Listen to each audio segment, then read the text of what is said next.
La santé maternelle reste très certainement un indicateur très démonstratif de la différence entre les pays du Sud et les pays du Nord. Baisser la mortalité maternelle de ces 2/3, c'est un objectif très clairement établi en 2000 pour les objectifs du millénaire de 2015.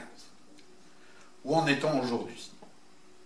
Il y a une diminution nette de ce taux qui est passé, puisque ça s'exprime pour 100 000 naissances vivantes, qui est passé à peu près de 500 000 patientes qui mourraient par an à environ 300 000.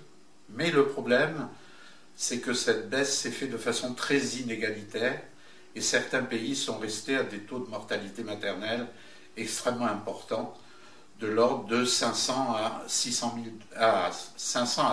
décès maternels pour 100 000 naissances vivantes. Santé Sud s'est clairement engagée dans cette voie de prise en charge de la santé de la mère et de l'enfant, puisque c'est très souvent un binôme indispensable. Et nous avons donc une série de pays où les programmes s'orientent vers une amélioration de la santé maternelle.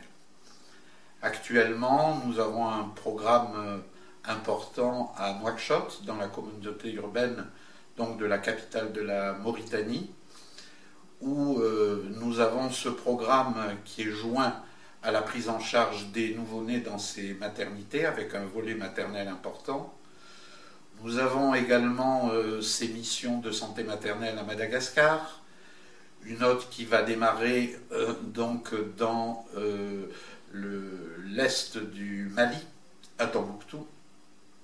Nous avons également des programmes de santé maternelle autour du handicap, puisqu'il faut se rappeler que c'est souvent au cours des accouchements très difficiles que l'enfant va être exposé à une anoxie qui va être responsable de dégâts neurologiques considérables. Donc Santé Sud s'est engagée dans la prise en charge, mais systémique, de la mortalité maternelle. Qu'est-ce à dire? Eh bien, on s'est rendu compte que tout n'est pas question uniquement de moyens. Certes, les morts maternelles doivent être évitées par des gestes chirurgicaux précis qui nécessitent du matériel précis, mais il faut aussi qu'il y ait un ensemble donc de moyens qui soient mis en œuvre. Ces moyens, c'est quoi? C'est d'abord inciter les femmes à venir accoucher dans des centres médicalisés avec du personnel formé. On sait qu'en Afrique, compte tenu de différents facteurs, mais en particulier d'une certaine inhospitalité des hôpitaux, beaucoup de femmes, aussi par l'éloignement des centres de santé, accouchent chez elles. Donc, une urgence en obstétrique, c'est une urgence vitale qui dure quelques minutes, tant pour la mère que pour l'enfant, et la médicalisation de l'accouchement est un point très important. La deuxième chose, c'est la formation du personnel.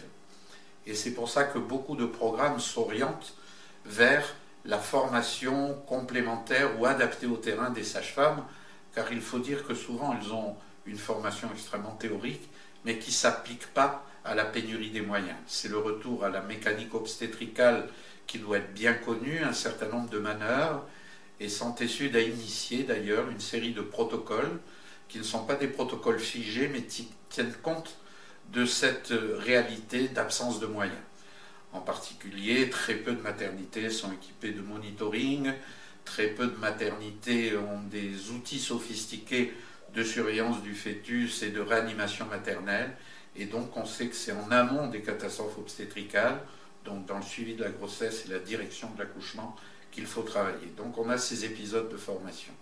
Mais il faut aussi que ces structures médicales soient perçues par la population comme efficaces. C'est pour ça que très souvent dans nos programmes, nous ajoutons ce qui est une spécificité un petit peu de notre association Santé Sud, ce que l'on appelle les femmes relais.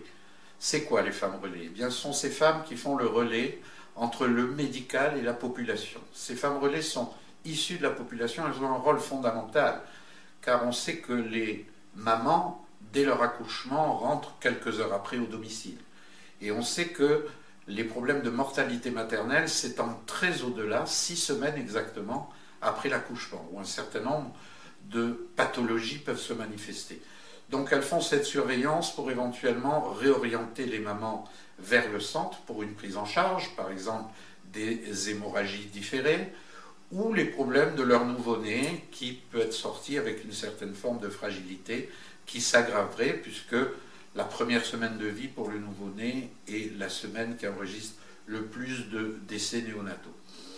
Donc cette problématique importante bénéficie actuellement, compte tenu du retard pris aux objectifs du millénaire, d'un certain nombre de financements, et c'est dans ce cadre-là que Santé Sud a un volet santé de la mère et de l'enfant important et dans différents pays, notamment ceux qui ont le moins progressé en termes de réalisation des objectifs du millénaire.